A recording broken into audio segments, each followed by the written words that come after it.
সুপ্রভাত বন্ধুরা। আজ 24শে মে রবিবার। শুরু করছি চিন্তনের মুখ্য বার্তা। আজকের মুখ্য বার্তার বিশেষ বিশেষ বিভাগগুলি: আন্তর্জাতিক সংবাদ, দেশের সংবাদ, রাজ্যের সংবাদ এবং খেলার সংবাদ। আন্তর্জাতিক সংবাদ: পোল্যান্ডে আরও 5,000 অতিরিক্ত সেনা মোতায়েন করা হবে বলে ঘোষণা করলেন মার্কিন প্রেসিডেন্ট ডোনাল্ড ট্রাম্প।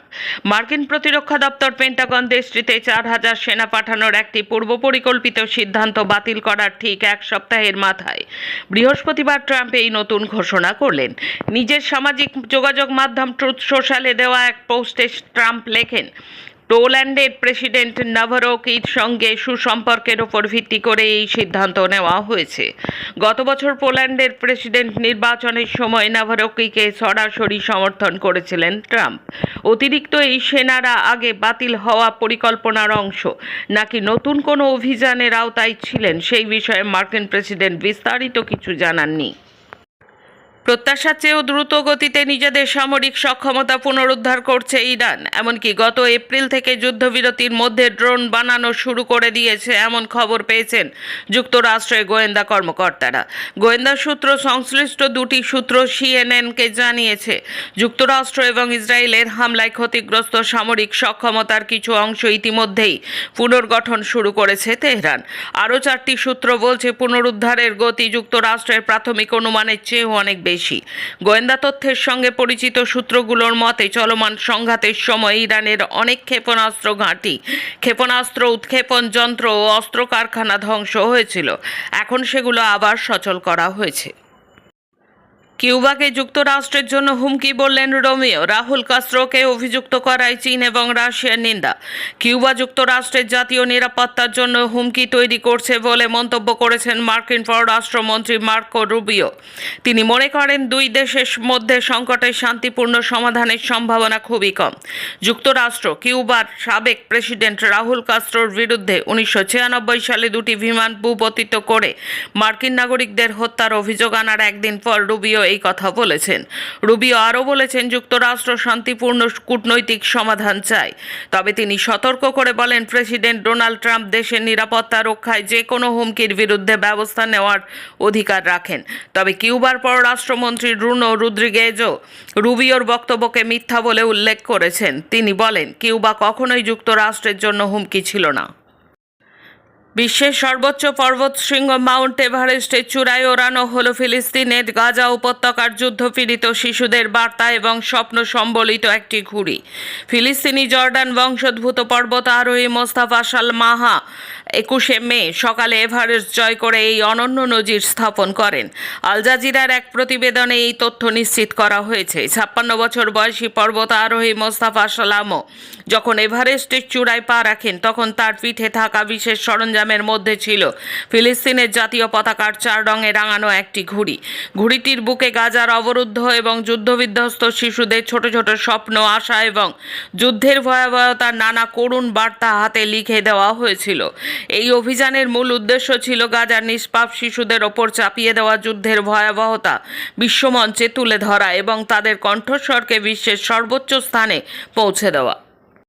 নেপাল থেকে একদিনে সবচেয়ে বেশি পর্বত আরোহী বিশ্বের সর্বোচ্চ শৃঙ্গ মাউন্ট এভারেস্ট জয় করে নতুন রেকর্ড গড়েছেন। নেপালি এক পর্বত আরোহী কর্মকর্তার সূত্রে জানা গেছে, বুধবার একসঙ্গে 274 জন পর্বত আরোহী 8,849 মিটার উচ্চতার এভারেস্টের চূড়ায় পৌঁছান। এটি নেপালের দিক থেকে একদিনের সর্বোচ্চ আরোহণের নতুন রেকর্ড হিসেবে ধরা হচ্ছে, যা কিনা 2019 সালে 223 জনের পূর্ববর্তী রেকর্ডকে ছাড়িয়ে গেছে।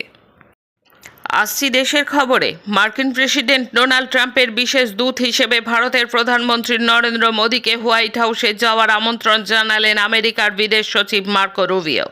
শনিবার থেকে 26শে মে পর্যন্ত 4 দিনের ভারত সফর শুরু করেছেন তিনি। শনিবার 4 দিনের ঠাসা কর্মসূচি নিয়ে ভারতে পা রেখেই নতুন সমীকরণের বার্তা দিলেন তিনি। শনিবার দুপুরে কলকাতা সফর সেরেই রাজধানীর দিল্লিতে উড়ে যান মার্কিন বিদেশ সচিব, যেখানে বিমানবন্দর থেকে সরাসরি তাঁর কনভয় কনভয় পৌঁছে যায় প্রধানমন্ত্রী কার্যালয়ে সেবাতীর্থে। দুই রাষ্ট্রনেতার মধ্যে প্রায় 1 ঘন্টারও বেশি সময় ধরে চলা রুদ্ধদ্বার বৈঠক শেষে এক স্যান্ডেলে আলোচনার মূল নির্যাস ভাগ করে নিয়েছেন প্রধানমন্ত্রী। এই রুবিও সেই মার্কিন বিদেশ সচিব যার পূর্বসূরীরা কিউবার বিপ্লবের বিরোধিতা করে মার্কিনদের গড়ে দেওয়া আশ্রয় মিয়ামিতে চলে আসেন, যিনি বর্তমানে ট্রাম্পের কিউবা বিরোধী অবরোধ এবং হামলা হুমকির অন্যতম প্রধান পরামর্শদাতা, এমনকি ইসরায়েলকে দিয়ে প্যালেস্তাইনের অস্তিত্ব মুছে ফেলার নীতিগত উপদেষ্টা। তথ্য প্রযুক্তি সংস্থা টিসিএসের নাসিক শাখায় ঘটে যাওয়া চাঞ্চল্যকর যৌন হেনস্থা, ব্ল্যাকমেল এবং জোরপূর্বক ধর্মান্তকরণ মামলায় বড়সড় পদক্ষেপ। শুক্রবার এই ঘটনার তদন্তে গঠিত পুলিশের বিশেষ তদন্তকারী দল বা সিট আদালতের কাছে মামলার প্রথম চার্জশিট জমা দিয়েছে। সেশন কোর্টে পেশ করা এই চার্জশিটটি প্রায় 1500 পাতার, যেখানে অভিযুক্তদের বিরুদ্ধে একাধিক অকাট্য তথ্য প্রমাণ তুলে ধরা হয়েছে। সাধারণ মানুষের পকেট কেটে ফের এক দফায় দাম বেড়েছে পেট্রোল ডিজেলের। আন্তর্জাতিক বাজারে জ্বালানি তেলের অস্থিরতার অজুহাতে দেশের 4 মহানগরী সহ সর্বত্রই লিটার প্রতি জ্বালানির দাম আবার এক ধাক্কায় বেশ কিছুটা বাড়িয়ে দেওয়া হয়েছে। আর এই ইস্যুতেই এবার সরাসরি প্রধানমন্ত্রী নরেন্দ্র মোদীকে নিশানা করল প্রধান বিরোধী দল কংগ্রেস। মোদীকে মেহেঙ্গাই ম্যান বা মূল্যবৃদ্ধির নায়ক কটাক্ষ করে কংগ্রেসের অভিযোগ, দেশের আমজনতার স্বার্থ জলাঞ্জলি দিয়ে ধনকুবের ও তেল সংস্থাগুলির মুনাফা বাড়াতে ব্যস্ত রয়েছে এই সরকার। পার্শ্ববর্তী রাষ্ট্র বাংলাদেশে দ্রুত বাড়তে থাকা হাম এবং রুবেলা সংক্রমণকে কেন্দ্র করে উদ্বেগ বাড়ছে। সীমান্তবর্তী রাজ্য ত্রিপুরাতে বিশেষ করে ঊনকোটি জেলায় ইতিমধ্যেই কয়েকটি সংক্রমণের ঘটনা সামনে আসায় সতর্কতামূলক ব্যবস্থা জোরদার করেছে ত্রিপুরার জেলা প্রশাসন এবং স্বাস্থ্য দপ্তর। শনিবার সকালে ঊনকোটি জেলা শাসকের কার্যালয়ে আয়োজিত এক সাংবাদিক সম্মেলনে জেলা শাসক এবং সমাহর্তা মেধা জৈন জানান, বাংলাদেশে হাম এবং রুবেলার প্রকোপ উদ্বেগজনক হারে বৃদ্ধি পেয়েছে এবং সেখানে 200 জনেরও বেশি মৃত্যুর খবর পাওয়া গেছে। দেশের বিমান পরিষেবার নিরাপত্তা এবং হাজার হাজার শ্রমিকের ন্যায্য অধিকারের প্রশ্নে এক গভীর সংকট তৈরি হয়েছে air India engineering service limited সংস্থায়। দিল্লি, চেন্নাই, মুম্বাই, কলকাতা এবং নাগপুরের সংস্থার বিভিন্ন এমআরও, যা কিনা রক্ষণাবেক্ষণ, মেরামতি এবং জ্বালানি বিষয়ে দেখাশোনা করে, সেসব কেন্দ্রের সামনে গত 8 দিন ধরে শ্রমিকেরা অবস্থান বিক্ষোভে সামিল হয়েছেন। প্রাক্তন এয়ার ইন্ডিয়ার সহায়ক সংস্থা এবং বর্তমানে বেসামরিক বিমান পরিবহন মন্ত্রকের অধীনস্থ রাষ্ট্রায়ত্ত এই সংস্থার শ্রমিকদের ওপর চরম শোষণ, বৈষম্য এবং দমনপীড়নের বিরুদ্ধে ক্ষোভ এখন বিস্ফোরিত হয়েছে। শনিবার এই বিষয়ে প্রধানমন্ত্রী নরেন্দ্র মোদীর হস্তক্ষেপ চেয়ে চিঠি দিয়েছেন সিপিআইএম সাধারণ সম্পাদক এম.এ. বেবি। এখন রাজ্যের খবর। মাটির জোগান নেই, সংকটে কুমারটুলি সহ রাজ্যের বিভিন্ন প্রান্তে ছড়িয়ে ছিটিয়ে থাকা মৃৎশিল্পীরা। দক্ষিণ 24 পরগনা, ডায়মন্ড হারবার সহ বিভিন্ন জায়গা থেকে আসত মাটি। ওই এলাকার জমি কাটা মাটি পৌঁছে যেত কুমারটুলি সহ বিভিন্ন জায়গায়। রাজ্যে নতুন সরকার ক্ষমতায় আসার পর বন্ধ হয়েছে সেই মাটির জোগান, যার ফলে সংকটে পড়েছে মৃৎশিল্পীরা। শারদোৎসবেও তার প্রভাব পড়তে পারে। সুজিত পাল জানিয়েছেন, কুমারটুলিতে কাজ হলেও তা খুবই ধীর গতিতে হচ্ছে। কুমারটুলির ছোট শিল্পীদের কথায় কাঁচামালের দাম যেমন বেড়েছে সেই অনুযায়ী তারা বাড়াতে পারেনি প্রতিমার দাম। ছোট শিল্পীদের কথায় কাজ না থাকলে তাদের সহযোগীরা কাজ ছেড়ে অন্যত্র চলে যেতে পারেন, যার ফলে আরও সংকটের মুখে পড়বেন তারা। বাংলাদেশ থেকে পাট না আসায় দাম বেড়েছে পাটের। 70 থেকে 80 টাকা কেজি পাট তাদের এখন কিনতে হচ্ছে 200 থেকে 250 টাকা কেজি দামে। বেড়েছে দড়ির দামও। এই পরিস্থিতিতে মাটির দাম যদি বৃদ্ধি পায় তবে প্রতিমার দাম বাড়বে। সেখানে দাঁড়িয়ে পুজো কমিটিগুলো কি করবে সেদিকে তাদের তাকিয়ে থাকতে হচ্ছে। কুমারটুলি মৃৎশিল্পী সাংস্কৃতিক সমিতির পক্ষ থেকে জানানো হয়েছে ইতিমধ্যে তাদের সমস্যার কথা তারা শ্যামপুকুর বিধানসভার বিধায়ক পূর্ণিমা চক্রবর্তীকে জানিয়েছেন।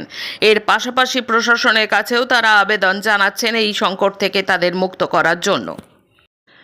ক্ষমতায় আসার পর রাজ্য জাতীয় শিক্ষানীতি চালু করার কথা ঘোষণা করেছে বিজেপি সরকার। এবার স্কুল পড়ুয়াদের ব্যাগের ওজন কমানো নিয়ে নির্দেশিকা জারি করল সরকার। নতুন নিয়ম অনুযায়ী কোনো পড়ুয়ার স্কুল ব্যাগের ওজন তার নিজের শরীরের ওজনের 10% বেশি হতে পারবে না। শুধু ব্যাগ নয়, হোমওয়ার্ক নিয়েও একগুচ্ছ নির্দেশিকা প্রকাশ করা হয়েছে। নির্দেশিকা অনুযায়ী প্রাক প্রাথমিক স্তরের পড়ুয়াদের কোনো ব্যাগই বহন করতে হবে না। হোমওয়ার্কের ক্ষেত্রেও বেঁধে দেওয়া হয়েছে নির্দিষ্ট নিয়ম। প্রথম ও দ্বিতীয় শ্রেণীর শ্রেণীর পড়ুয়াদের কোনো হোমওয়ার্ক দেওয়া যাবে না বলে সরকারি নির্দেশিকায় বলা হয়েছে। অন্যদিকে রাজ্যের সরকারি এবং সরকার পোষিত স্কুলগুলোর পরিচালন সমিতির মাথার ওপর থেকে রাজনৈতিক হস্তক্ষেপ সরাতেও পদক্ষেপ নিয়েছে শিক্ষা দপ্তর। শিক্ষা দপ্তরের পক্ষ থেকে নির্দেশিকা জারি করে সব পরিচালন সমিতি ভেঙে দেওয়ার কথা বলা হয়েছে। জানা গিয়েছে, আগের সরকার মনোনীত সদস্যদের সরিয়ে দিয়ে তার বদলে নির্বাচনের মাধ্যমে নতুন পরিচালন সমিতি গঠন করা হবে। নতুন নিয়মে স্কুলের রাজ থাকবে অভিভাবক ও শিক্ষাবিদদের হাতে। আরজিকর কাণ্ডের পর তার নাম উঠে এসেছিল। রাজ্যের সরকারি হাসপাতালগুলিতে দাদাগিরির অভিযোগ উঠেছিল তার বিরুদ্ধে। এবার সেই চিকিৎসক অভিজ্ঞদের বিরুদ্ধে বিভাগীয় তদন্তের নির্দেশ দিল স্বাস্থ্য ভবন। গড়িয়াহাটের কমলা চ্যাটার্জি স্কুলে ভাঙচুরের ঘটনা ঘটেছে শনিবার ভোরে। অভিযোগ, স্কুলের গেট টপকে ভিতরে ঢুকে ভাঙচুর চালিয়েছে একদল দুষ্কৃতী। স্কুল কর্তৃপক্ষের তরফ থেকে গড়িয়াহাট থানায় অভিযোগ দায়ের করা হয়েছে। তদন্তে নেমেছে পুলিশ। মুর্শিদাবাদের কান্দির ইন্ডিয়ান ব্যাংকের শাখায় ভয়াবহ অগ্নিকাণ্ড। আগুন নেভাতে ঘটনাস্থলে দমকলের 2টি ইঞ্জিন। শনিবার সকালে আচমকায় আগুন দেখতে পান এলাকার বাসিন্দারা। আগুনের ধোঁয়ায় ঢেকে যায় এলাকা। আগুন নিয়ন্ত্রণে আনতে কান্দি থেকে দমকলের ইঞ্জিনে আসে। 2টি ইঞ্জিনের চেষ্টায় আগুন নিয়ন্ত্রণ আনার চেষ্টা করা হয়েছে। প্রাথমিক তদন্তে দমকল আধিকারিকদের অনুমান, ব্যাংকের ক্যাশ কাউন্টার থেকেই শর্ট সার্কিট থেকে এই ভয়াবহ আগুন লেগে যায়। শেষে খেলার খবর। অবশেষে আদালতে গিয়ে স্বস্তি পেলেন ভিনেস ফোগাট। তার কুস্তিতে প্রত্যাবর্তনের পথে অন্তরায় হয়ে দাঁড়িয়েছিল ভারতীয় কুস্তি সংস্থার নতুন নিয়ম। ভারতীয় কুস্তি সংস্থা নির্দেশ দিয়েছিল নিয়ম অনুযায়ী এশিয়ান গেমসের যোগ্যতা অর্জন পর্বে নামতে পারবেন না ভিনেস, কিন্তু দিল্লি হাইকোর্ট তাকে ট্রায়ালে নামার অনুমতি দিয়েছে। এবার থেকে জাতীয় ক্রীড়া নীতি মেনে চলবে ভারতের ফুটবল। শনিবার কলকাতায় বসেছিল সর্বভারতীয় ফুটবল সংস্থার সাধারণ সভার বিশেষ বৈঠক। সেখানেই সিদ্ধান্ত নেওয়া হয়েছে ভারতীয় ফুটবলে জাতীয় ক্রীড়া নীতি চালু হবে। আজকের মুখ্য বার্তা এই পর্যন্ত। নমস্কার।